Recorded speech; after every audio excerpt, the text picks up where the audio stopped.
In 1977, Bob noticed a dark spot under the nail of his right big toe. He had been noticing it for a while. He thought it was a football injury. The first doctor he saw thought the same. But what if the injury everyone dismissed was something far more serious? Bob was born in February 1945 in St. Ann Parish, Jamaica. By 1977, he had essentially invented reggae as a global sound and delivered it to the world.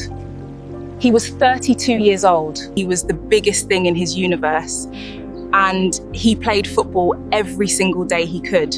During a European tour in the summer of 1977, while playing football in Paris, his right big toenail became painful and partially detached. He had had treatment on this same toe before. He had described the spot as wounded for years. He saw a doctor, the doctor noted it and sent him on his way.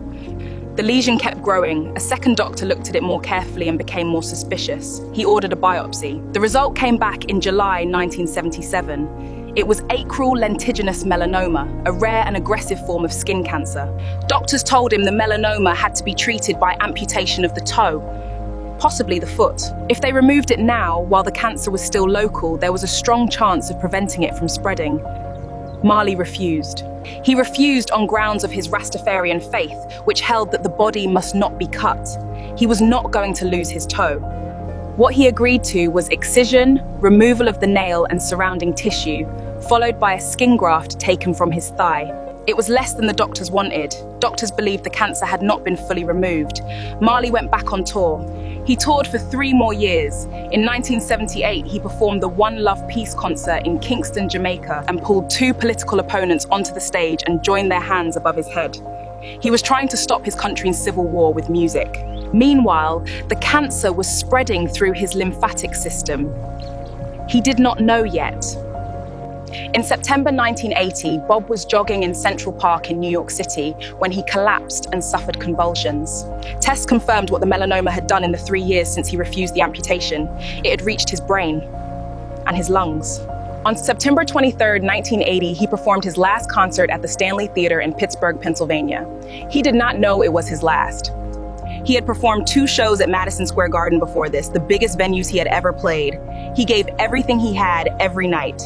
He flew to Bavaria, Germany, to the clinic of Dr. Issels, who claimed to treat cancers considered incurable through alternative approaches. Marley stayed for months.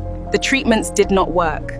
By May 1981, he was trying to fly home to Jamaica when his vital functions began to fail during the flight.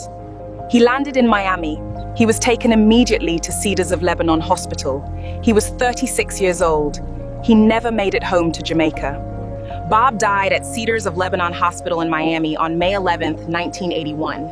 His last words to his eldest son Ziggy were, "Money can't buy life." The melanoma had spread from a toenail to his brain, his lungs, and his liver. He had been told in 1977 it could be stopped, but he had refused amputation. He received a state funeral in Jamaica. Hundreds of thousands lined the streets. He was buried with his guitar, a football, and a bud of cannabis. His youngest children did not know him. His music did not stop. And decades later, the question still lingers. What if the dark spot under his toenail had been taken seriously from the beginning?